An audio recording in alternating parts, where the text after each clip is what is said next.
किल्ले शिवनेरी छत्रपती शिवरायांचे शिवजन्मभूमी तालुका जुन्नर जिल्हा पुणे। माझ्या विभागामध्ये 3 महिन्यामध्ये 55 बळी हे बिबटच्या हल्ल्यामध्ये झालेले आहेत।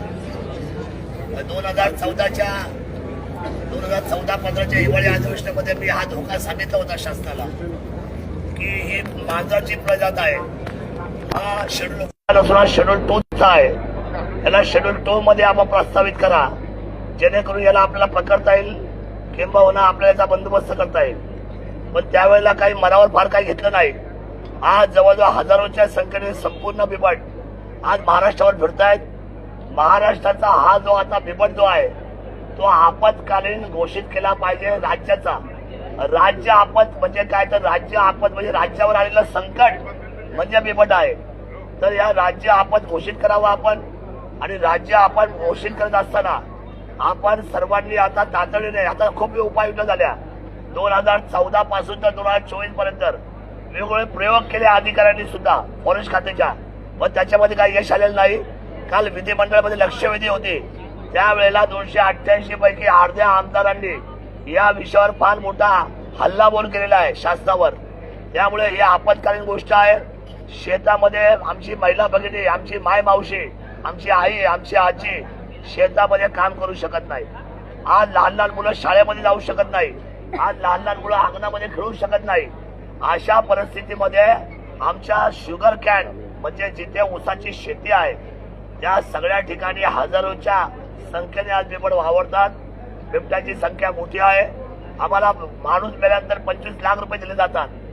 25 लाखाने गेलेला माणूस, गेलेली व्यक्ती, एखाद्या पतीची पत्नी, एखाद्या पत्नीचा पती, एखादा लहान मुलगा, एकुलते एक बाळ, हे 25 लाख त्याची किंमत होऊ शकत नाही।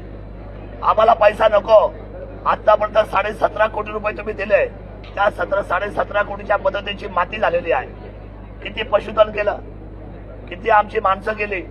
त्यामुळे आता बिबटच्या बाबतीमध्ये मी त्याने एक उपाय सुचवलेला आहे।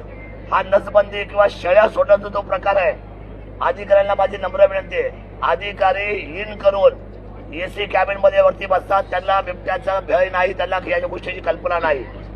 माझं विनंती आहे या बाबतीमध्ये शासनाने सुमोटो हा आपत विषय लक्षात घेऊन मुख्यमंत्री महोदय, 2 उपमुख्यमंत्री आणि राज्याचे फॉरेस्ट मंत्री गणेशजी नाईक साहेब यांनी 2 रेस्क्यू सेंटर तातडीने बनवावे।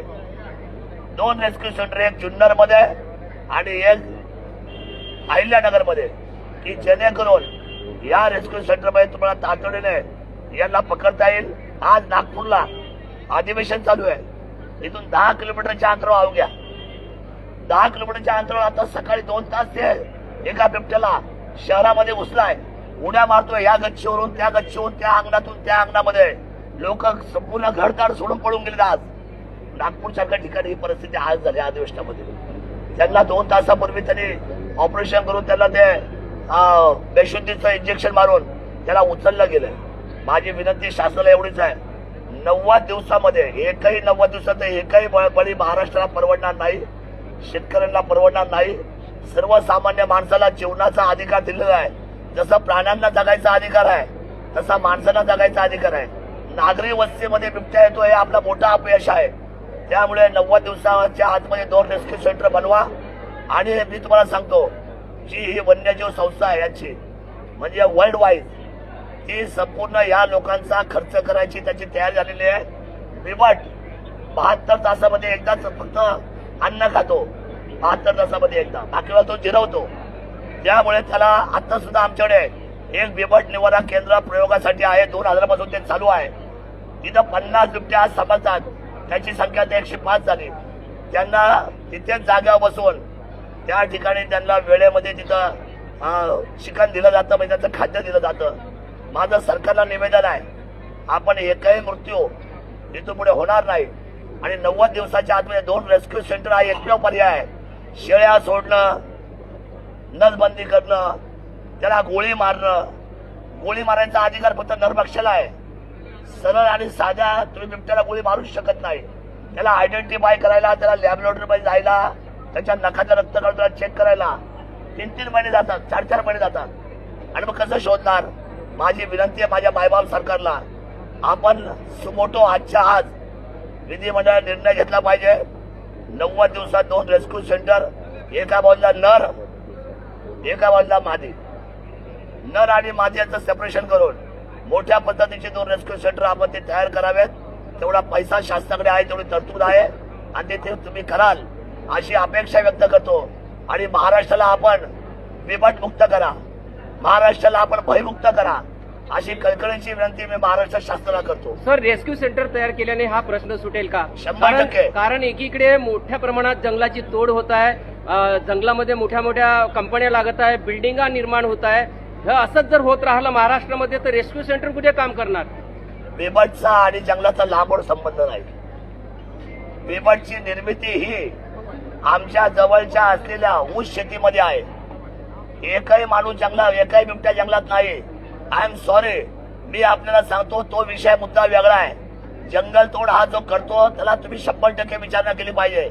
आज हा बिबट्या जो आहे हा असलेल्या शेतामध्ये जन्माला येतो, ऊसाच्या शेतीला जन्माला येतो आणि आमच्यामध्ये वावरतो. हा जंगलात जात नाही, त्यामुळे त्याला शेळ्या सोडून सुद्धा काही फायदा होणार नाही. रेस्क्यू सेंटर हे त्याच्यावरचा फायदा नसलेला ओपिनियन आहे आणि तेच केल्यानंतर आपण वाचू शकतो असं माझं ठाम मत आहे. किती बिबटे आहे मग महाराष्ट्रामध्ये, असा आकडा आहे तुमच्याकडे? आकडा 5 किलोमीटर मध्ये एक बिबट्या वावर करतो स्वतःचा. आता त्याची संख्या गव्हर्नमेंटला आणि फॉरेस्टला पण सांगता येत नाही, पण आमचं म्हणणं आहे 2000 रेस्क्यू सेंटर मध्ये 2000 ला थांबतील. एका बाजूला नर, एका बाजूला मादी, अशा 2 रेस्क्यू सेंटर एका वेळा चालू केलं पाहिजे. आणि तुम्ही 2000 बिबट जर तुम्ही हात टाकाल तिथून पुढे आपल्याला कळेल की पाठीला काय राहिलेत का न राहिले, कारण त्यांचा अंदाज येत नाही. 5 ते 7 किलोमीटरच्या परिघामध्ये तो एक माणूस वावर करत असतो. इकडे गेला पूर्वेला का तो आपल्याला तोच वाटतो, पश्चिमेला सुद्धा तोच असतो, दक्षिणेला सुद्धा तोच. वाटताना आपल्याला 4 वाटताय पण तो असतो एकच. एक मिनट सुनो जी, मैं आदित्य राय न्यूज़ 18 इंडिया। तो जो जुन्नर के किसान है उनका कहना है कि ये प्रोजेक्ट बारामती में जा रहा था जो सफारी वाला था, आपने उपोषण कर कर उस जगह पर सफारी लाई। अब वो जगह तो उनके लिए अनुकूल है, 80% गन्ने की खेती है, तो आपकी वजह से आज 2000 लेपर्ड सफारी अलग बात है। लेपर्ड सफारी अलग बात है। लेपर्ड सफारी के लिए आपने को डेवलपमेंट आ रहा है क्योंकि क्या है, नहीं, लेपर्ड सफारी से ही ये समस्या जुन्नर और आसपास के 4 तहसीलों में हुई, जिसमें 140 लोग मारे गए हैं। ऐसा क्षेत्र के किसानों का कहना है अगर आप उपोषण नहीं करते वो बारामती में जाती और इतनी अनुकूल जगह उनको नहीं मिलती। नहीं नहीं नहीं, बारामती में क्यों जाएंगे वो, वहीं जाने वाले पैदा से इधर ही है, जाएंगे कभी उधर कुछ बना ही नहीं। आप गलत बात कर रहे हैं, ये बात ही अलग है। लेपर्ड सफारी एक पर्यटन का साधन है, जहाँ लोग घूमने के लिए आते हैं उनको टिकट लेके लेपर्ड देखना पड़ता है, वो चीज है। लेकिन वो अभी तक ये बनी नहीं जो है। आपके वो जुन्नर जुन्नर में अम्बेगांव नहीं और बनी है अगल-बगल के अभी। जो 4 तहसील है उसमें जो लेपर्ड है निकले हुए, वो सारे जंगल सफारी से भागे हुए लेपर्ड है, ऐसा लोगों का कहना है। जो 2500 के करीब लेपर्ड वहाँ हाँ, पर जरा हो गए। 4 दिन वहाँ पे आ जाना, थोड़ा जी, मैं मालूमात कर लेना, फिर मुझे क्वेश्चन कर लेना। आप तो गलत बात है, गलत बात।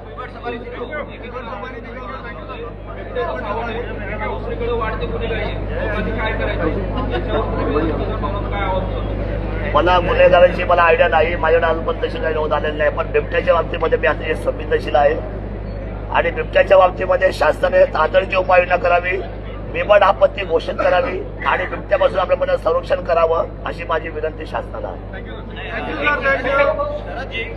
असं आहे, आता सध्या जे वनमंत्री आहेत ते नवी मुंबईत आणि 80% जंगल हे विदर्भातील. मागच्या वेळेस जेव्हा वनमंत्री सुधीर मुनगंटीवार होते त्यांनी या अनुषंगानं बऱ्याच उपाययोजना सुचवल्या होत्या आणि तशा प्रकारची अंमलबजावणी पण झाली होती. वनमंत्री विदर्भातला असावा असं तुम्हाला वाटतंय का? वनमंत्री कुठले जरी असले तर आता वाढणारी संख्या, गेलेला काळ आणि येणारी आव्हानं लक्षात घेता आज जे वनमंत्री आहेत ते इथून मागे सुद्धा 94-95 5 वर्ष वनमंत्रीच होते. त्यांचा हा दुसऱ्यांदा टर्म आहे. ते हुशार आहेत, संवेदनशील आहेत. उपाययोजनेमध्ये आपण भरकटता कामा नये. आता याच्यावर लाईन ऑफ ऍक्शन व्हायला पाहिजे. रेस्क्यू सेंटर हे याच्यावरचं अंतिम उत्तर आहे असं आमच्या सर्व शेतकऱ्यांचं, सर्व राहणाऱ्या लोकांचं आणि तमाम मायबाप जनतेचं आमचं हेच सांगणं आहे शासनाला की आता यांना उचलाने आतमध्ये करा, यांना बाहेर भरून देऊ नका. वनमंत्री किंवा उपमुख्यमंत्री किंवा मुख्यमंत्री यावर तोडगा काढू शकतो असा तुम्हाला विश्वास आहे का? एक बैठक झालेली आहे, एक बैठक मुंबईला तातडीची झाली आहे. त्याच्यामध्ये रेस्क्यू सेंटरचा मुद्दा आलाय, पण त्या गोष्टीला आता 1.5 महिना झालाय. आमचं म्हणणं आहे का तुम्ही सुमोटो मागचा पुढचा विचार न करता बिबट आपत घोषित करावी महाराष्ट्र राज्याला. कारण आज सगळ्या ठिकाणी हल्ले होत आहेत. 10 किलोमीटरच्या अंतरावर आता नागपूरला सकाळपासून एक बिबट्याने हायदोस घातलाय. इथे ते बिबटे वाढले तर इथे यायला मिळणार आपल्याला बसायला मुश्किल होऊन जाईल. त्यामुळे मला असं वाटतं की आपण मुख्यमंत्र्यांनी आणि सरकारने म्हणजे कॅबिनेटने तातडीने हे हिवाळी अधिवेशन संपायच्या आधी 2 रेस्क्यू सेंटरची घोषणा करून 90 दिवसाचा टाइम बॉन्ड दिला पाहिजे. 90 दिवसामध्ये हा सगळा विषय संपवला पाहिजे.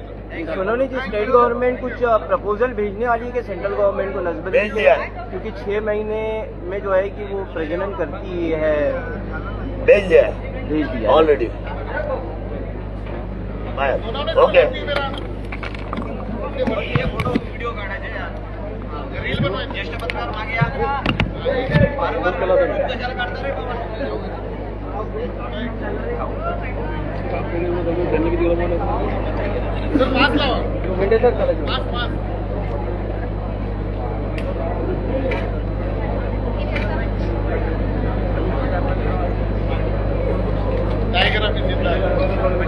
Very good.